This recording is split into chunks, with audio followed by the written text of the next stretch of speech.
তেহারির মতো করে করছি। আর হাঁসের মাংস গরম দেখাতে পারছি না, নরম হয়ে গেছে সবটাই। এটা হচ্ছে চীনা হাঁসের মাংস।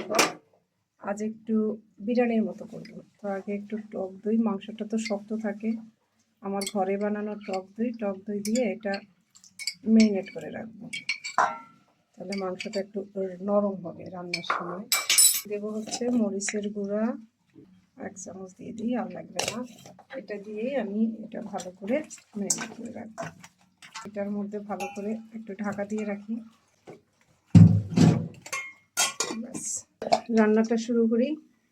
আমি ঘি দিয়ে করব, আমার ঘি দিয়ে রান্না করতে ভালো লাগে। দাম বেশি, দেখ বাইরের খাবার খাই না, ডাক্তারের টাকা দেই না, দামি পোশাক করি না, একটু দামি খাবার খাই।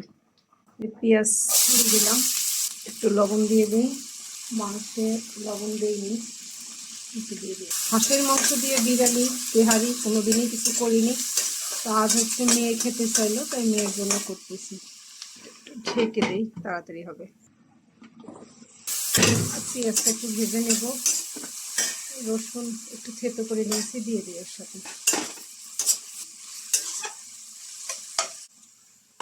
ঢেকে রাখি, দেখাচ্ছি। এটা একটু ভাজা ভাজা হয়েছে, লেগে লেগে গেছে। এখন আমি মাংসটা দিয়ে দেবো। কাঁচা পেঁয়াজ রসুনের গন্ধটা একটু কমে গেছে, মেরিনেট করা ছিল, পুরোটা দিয়ে দিলাম। দিয়ে দেবো আদা বাটা, দিলাম হচ্ছে এটা হলো ধনে আর জিরা বাটা, নেড়ে দেই। ঢাকা দিয়ে রাখলাম, দেখি কি অবস্থা। কষানো হয়ে গেছে, আমি এখন পানি দিয়ে দেবো।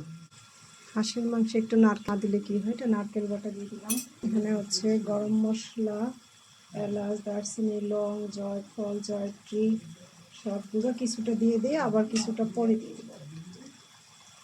একটু পানি দেই। আসলে মাংসটা আগে রান্না করে নিতে হবে, আর যেহেতু চীনা হাঁস মোটামুটি বড়ই ছিল হাঁসটা, তাই মাংস তো সিদ্ধ হতে একটু সময় লাগবে।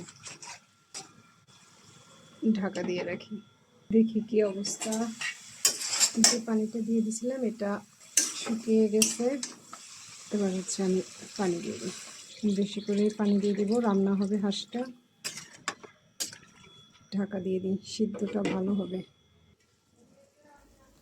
দেখি কি অবস্থা, মাংসগুলো ভালোভাবে রান্না হয়েছে। এখন তেল ও মশলা থেকে মাংসগুলো আলাদা করে তুলে রাখবো। তারপর এই মাংসের মশলাতে ভিজিয়ে সেকে রাখা পোলাওয়ের চাল ভালো করে ভেজে নেব। এবার হচ্ছে আমি এই যে 1 কাপ দুধ দিয়ে দিয়েছি, এখানে আমি 2 কাপ পরিমাণ চাল দিয়েছিলাম। আর দিয়ে দেব পানি 2, 3, 4। এটা যখন চালটা প্রায় হয়ে যাবে তখন আবার মাংসটা মিশিয়ে দেব। দিয়ে দিলাম একটু কাঁচামরিচ, দিয়ে দিচ্ছি লবণ,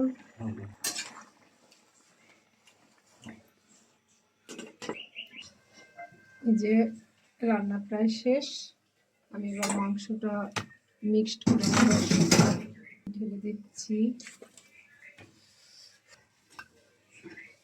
এই মশলাটা আমি ছড়িয়ে দিই, এটাই হচ্ছে মেইন মশলা।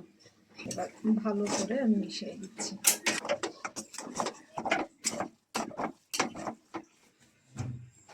এটা লো হিটে একদম 10 মিনিট রেখে দেব। আসলাম 10 মিনিট পর, চুলা বন্ধ করে দিই। আর হচ্ছে এটা তেহারির মতো করে করছি, আর হাঁসের মাংস গরম দেখাতে পারছি না, নরম হয়ে গেছে সবটাই, এবং সুন্দর একটা ফ্লেভার আসছে। ট্রাই করে দেখতে পারেন।